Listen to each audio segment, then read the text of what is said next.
మార్గము తెలిసిన తప్పిపోయాను, ఎటో తెలియక నిలిచిపోయాను. మార్గము తెలిసిన తప్పిపోయాను, ఎటో తెలియక నిలిచిపోయాను. 100 మంది కొరకు నీవు పోలేదు, తప్పిపోయిన నన్ను నీవు వెతకి వచ్చావు. 100 మంది కొరకు నీవు పోలేదు, తప్పిపోయిన నన్ను నీవు వెతకి వచ్చావు. నన్ను నీవు మరువక, నన్ను నీవు విడువక, జాతిగా నన్ను చూస్తూ నిలచిపోయావు. తృణీకరించక, నన్ను తోసివేయక, శతాలు దాటి నన్ను చేరుకున్నావు.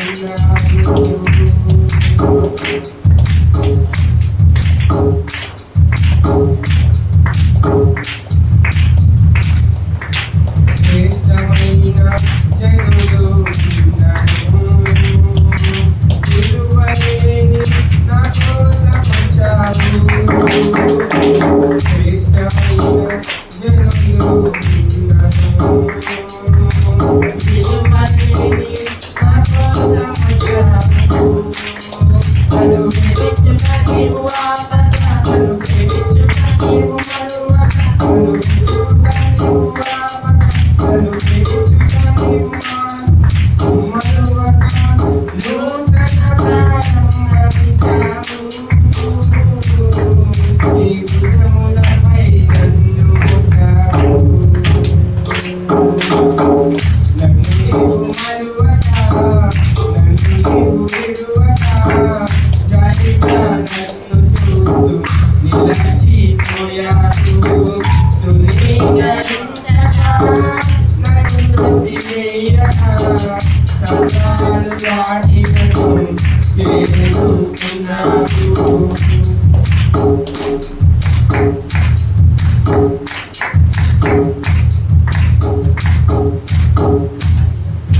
రాళ్ళు విసిరే మనుషుల మధ్యలో నన్ను ఆదుకుంటకు నీవు వచ్చావు.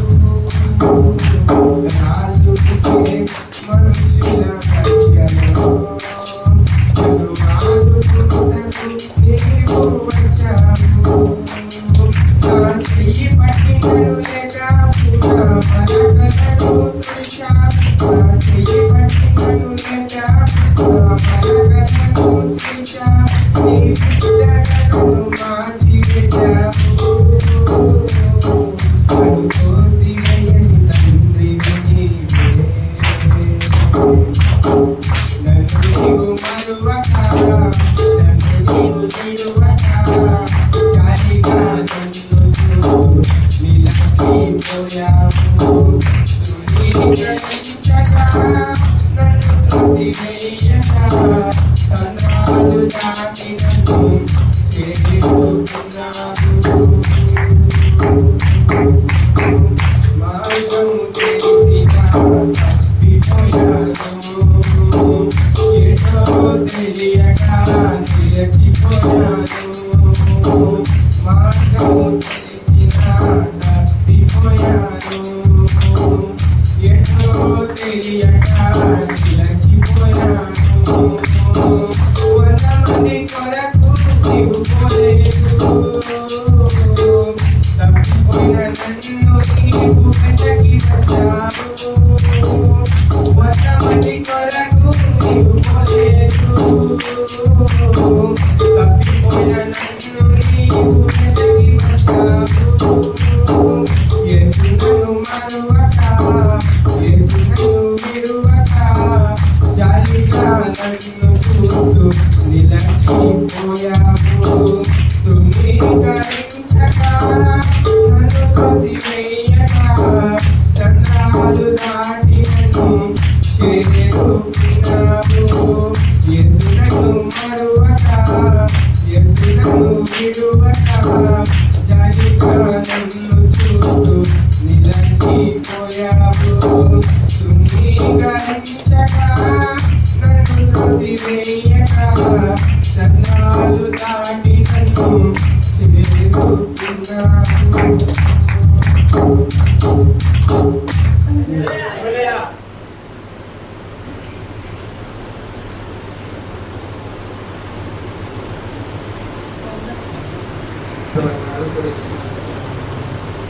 ఆరాధన చేతును అన్ని వేళలా ఆత్మతో సత్యంతో ఆరాధన చేతును అన్ని వేళలా ఆత్మతో సత్యంతో ఆరాధింతును నా ప్రాణ ప్రియుడు యేసయ్యకు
ఒక దివ్యమైన సంగతితో నా హృదయము బహుగా ఉప్పొంగుచున్నది.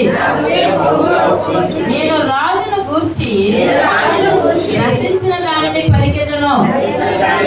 నా నాలుక త్వరగా వ్రాయువాని కలము వలెనున్నది. నరుల కంటే నీవు అతి సుందరుడవై ఉన్నావు. నా పెదవుల మీద దయారసము పోయబడి ఉన్నది. కావున దేవుడు నిత్యము నిన్ను ఆశీర్వదించును. శూరుడా, నీ కత్తి మొలను పట్టుకొనుము. నీ తేజస్సును, నీ ప్రభావమును ధరించుకొనుము. సత్యమును వినయముతో కూడిన నీతిని స్థాపించుటకు నీ ప్రభావమును ధరించుకొని వాహనమెక్కి బయలుదేరుము. నీ దక్షిణ హస్తము భీకరమైన వాటిని జరిగించుటకు నీకు నేర్పును. నీ బాణములు వాడగలవి. ప్రజలు నీ చేత కూలుదురు. నీ బాణములు రాజు శత్రువుల గుండెలో చొచ్చును. దేవా, నీ సింహాసనము నిరంతరము నిలుచును. నీ రాజదండము న్యాయార్థమైన దండము.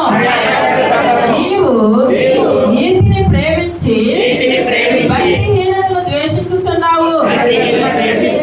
కావున దేవుడు నీ దేవుడే చెలికాండ్ర కంటే వెచ్చగునట్లుగా నిన్ను ఆనంద తైలముతో అభిషేకించి ఉన్నాడు.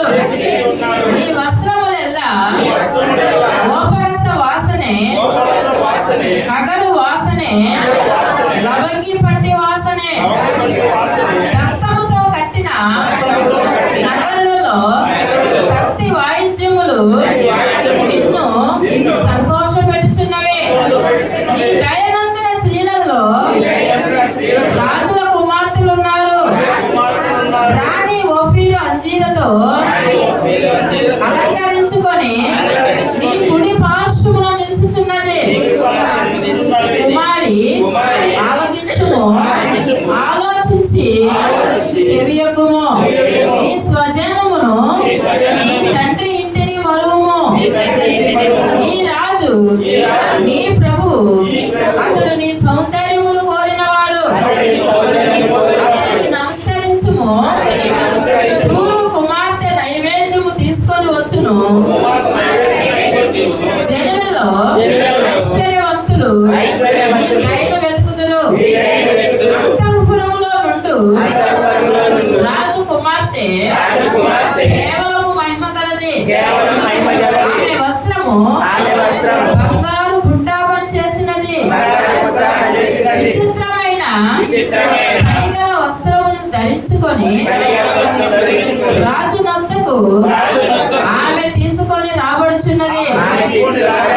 ఆమెను వెంబడించు ఆమె చెలికత్తెలైన కన్యకలు నీ యొద్దకు తీసుకొని రాబడుచున్నారు. ఉత్సాహ సంతోషములతో వారు వచ్చుచున్నారు. రాజనగరులో ప్రవేశించుచున్నారు. నీ పితరులకు ప్రతిగా నీకు కుమారులుందురు. భూమి అన్నంతటా నీవు వారిని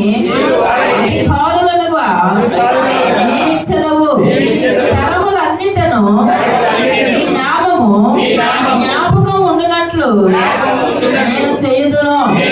కావున జనములు సర్వకాలము నీకు కృతజ్ఞతాస్తుతులు చెల్లించుదరు. పరిశుద్ధ వాక్యం దేవుడు దీవించిన గాక. మనందరం కూర్చుందాం. మరి సాక్ష్యం ఏంటంటే ఆ అమ్మాయి లక్ష్మి అందరికీ మీ అందరికీ తెలిసిందే. అయితే తనకి ఈ గురువారం అంత ముందు గురువారం ఆ ఇంట్లో ప్రార్థన బుధవారం పెట్టుకున్నాం 21వ తారీఖున. 22న అంతకు ముందు నుంచి తనకు బాగోట్లేదు, చెన్నైలో జాబ్ చేస్తుంది. అయితే అక్కడ బాగా ఇబ్బందిగా ఉంది. హాస్పిటల్కి వెళ్తే వాళ్ళు చెప్పారు గాలిలో స్టోన్స్ ఉన్నాయి, అవి బాగా పెద్దగా ఉన్నాయి, చూపించుకోవాలని. అయితే మేము ఇక్కడికి వచ్చి తీసుకొచ్చేసిన రోజు ఇక్కడ డాక్టర్ చూపిస్తే వాళ్ళే ఉన్నారంటే ఏం లేవు మామూలుగానే ఉందని చెప్పేసి అంటారు. సర్లే ఇంట్లో రాలేదన్న వాళ్ళు ఉంటే చిన్నయ్యే కదా అని చెప్పేసి ఇక్కడెక్కడ చెప్తున్నా. ఏం లేవన్నారులే, ఏమన్నారు ఎక్కడ అని చెప్పేసి. సరే అని ఇంకా 22వ తారీఖు పొద్దున్న మధ్యాహ్నానికి నాకు ఇబ్బంది పడుతుంది. ఏంటమ్మా అని అంటే తక్కువ వాంతులు అయితే దాంతో పాటు విరోచన వెంటనే అయిపోతుంది. ఇంకా పిల్ల బాగా నీరసం అయిపోతుంది అన్నమాట. నేను అర్థం కాక ఆగిపోలో ఉన్న డాక్టర్ దగ్గరికి తీసుకెళ్తే ఆయన ఏదో మెడిసిన్ ఇచ్చాడు 4 రోజులు వాడమని. సరే అని 2 రోజులే కరెక్ట్గా వాడింది. 2 రోజుల తర్వాత మళ్ళీ ఇబ్బంది అయ్యేప్పటికీ గురువారం బాగా పెయిన్ వచ్చిందనంటే ఎంత ఇంజక్షన్ చేశాడు. మళ్ళీ శుక్రవారం మళ్ళీ అదే రకంగా ఇబ్బంది అవుతుంది. సర్లే అని చెప్పేసి ఇక తీసుకెళ్తే ఏమన్నాయంటే ఒకసారి స్కానింగ్ తీపించురమ్మా, ఏం అర్థం కావట్లేదు చూద్దామని చెప్పేసి అన్నప్పుడు రోజు స్కానింగ్ వెళ్ళి స్కానింగ్ తీపించాం. ఆ స్కానింగ్లో గాలివాటలో స్టోన్స్ ఉన్నాయని మళ్ళీ స్కానింగ్లో వచ్చింది. అయితే నేను కంగారుతో అయ్యగారికి ఫోన్ చేశాను, అయ్యా మరి ఇలా ఉందయ్యా అని అంటే ఏముండదు ఒకసారి మందుకున్నట్టు అర్థం చేసుకుని ఆ రిపోర్ట్స్ ఎక్కడైతే తీపించురమ్మన్నారో ఆయన దగ్గరికి వెళ్ళి చూపించు, అంతా మంచిగా ఉంటుంది, దేవుడు మనంగా ఉన్నాడని చెప్పేసి అయ్యగారు చెప్పారు. విజయవాడ అమ్మగారు ఎంతో ప్రార్థించారు బిడ్డ కోసం. మందిరంలో కూర్చోబెట్టబడతాను, అప్పుడు కూర్చోలేకపోతాను. పిల్లలు అక్కడ ఎంతగానో ప్రార్థించి మా ఇల్లు వెంటనే ఏమవుతుందని చెప్పినప్పుడు నేను ఇంకా డాక్టర్ దగ్గర తీసుకెళ్ళాను. ఆయన అలాగే ఏమన్నాడు, అమ్మా పిల్ల ఇంకా నువ్వు అట్లా నిర్లక్ష్యం చేసే కొద్దీ ఈ పచ్చకాయలు దిగిపోతే లోపలికి అది స్టోన్ కనుక కింద జారిందంటే నీకు పిల్ల దక్కదు. నువ్వు ముందు అర్జెంటుగా ఏ హాస్పిటల్ ఉంటే ఆ హాస్పిటల్లో జాయిన్ అయిపో, నేను చెప్తాను 80,000 90,000 అవుతాయి, ఏముండదు రేపు పొద్దున్న ఇప్పుడే బయలుదేరాలి అని చెప్పేసి అన్నాడు. నా దగ్గర అయితే రూపాయి లేదు, 90,000 ఎంత ఆపరేషన్ చేయాలి, అసలు ఏం చేయాలి నాకైతే అర్థం కావాలి. అన్న అయ్యగారు ఫోన్ చేసినప్పుడు సుమిత్ర గడి కనుక్కుంటుంది, హాస్పిటల్ మనకు తెలిసి ఉన్నాయి, గవర్నమెంట్ హాస్పిటల్లో కూడా చేస్తారు, ఆరోగ్యశ్రీ కార్డు చేస్తారు, ఎక్కడో చోటు చూపించాము కంగారు పడవాలని చెప్పేసి అని. ఇంకా సేవకులు కానీ నిజంగా దేవుడు కృపలో ఇంక నా బిడ్డ ఈరోజు సజీవురాలుగా ఉందంటే మీ అందరి ప్రార్థన వల్ల నా బిడ్డను దేవుడి ఇంటికి క్షేమంగా తీసుకొచ్చాడు. మీ అందరికీ పేరున అందరూ సేవకులు కానీ మన విద్యుత్ మినిస్ట్రీస్లో ప్రతి ఒక్క కుటుంబంలో వాళ్ళు కూడా నా బిడ్డ కోసం ప్రార్థించారు. మీ అందరికీ వేలాది వందనాలు. అయితే ఆ రకంగా అన్నప్పుడు ఊళ్ళో వాళ్ళు కొంతమంది అన్నారు, ఇక్కడ దగ్గరలో ఉంది మనకి స్టేట్ ల్యాబ్, ఇక్కడ తీసుకెళ్ళి పిల్లలకి బాగుంటుంది అన్నారు. అయితే వాళ్ళ కంపెనీ వాళ్ళలో తెలిసిన వాళ్ళకి ఫోన్ చేసినప్పుడు వాళ్ళు ఇన్సూరెన్స్ ఉంటే నేను పొద్దు పెడతామన్నారు. సరే ఇవన్నీ కాదులే అని చెప్పేసి అని పిల్ల మళ్ళీ బాగా ఇబ్బంది పడిపోతుందని చెప్పేసి అని రాజేష్ తెలిసిన వాళ్ళ హాస్పిటల్లో ఉన్నారని చెప్పేసి అంటే పెనుగొండని తీసుకెళ్తే వాళ్ళు అక్కడ అడ్మిట్ చేసుకున్నారు. ఆరోగ్యశ్రీ మీద అడ్మిట్ చేసుకున్నారు కానీ ఆపరేషన్కి ఒక 3 రోజులు టైం పడుతుందని చెప్పేసి అన్నారు. ఇంకా మెడిసిన్ వాడుతూ ఉన్నారు. దేవుడి దేవుడు అక్కడికి వెళ్ళాకైతే నొప్పి రాలేదు. సరే అని చెప్పేసి ఇంకా సైలెంట్గా ఉన్నాం. మంగళవారం ఆపరేషన్ తిరిగేమో కంగారు వచ్చేస్తుంది. మామూలుగానే భయం, ఏ చిన్నది చూసినా అప్పుడేం తట్టుకోలేదు. ఆపరేషన్కి వెళ్ళడానికి బాగానే తీసుకెళ్ళి ఆపరేషన్ చేసిన తర్వాత అబ్జర్వేషన్ ఉంచుతారు కదా, ఇంకా ఐసీయూలో ఉంచారు. మంగళవారం ఆపరేషన్ అయిపోయిన తర్వాత ఇంకా మంగళవారం నైట్ అసలు జ్వరం తగ్గట్లేదు, పల్స్ పెరిగిపోతుంది. సిస్టర్లకి కంగారు వచ్చేస్తుంది. డాక్టర్ గారు ఏమో లేరు అక్కడ. నాకేం అర్థం కాకుండా కళ్ళు చెప్పేస్తారా 1:30 2 టైం అవుతుంది. ఇంకా అయ్యగారికి ఫోన్ చేసి ఏం చేస్తాయా నాకైతే ఏం అర్థం కావట్లేదు. వాళ్ళే కంగారుగా తిరుగుతున్నారయ్యా పెళ్ళైన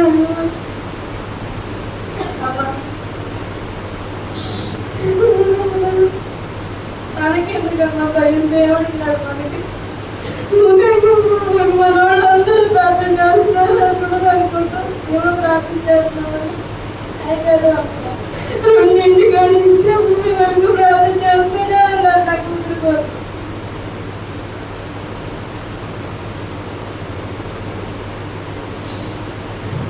తను నార్మల్ పొజిషన్కి రావడానికి 4 గంటలు పెట్టింది.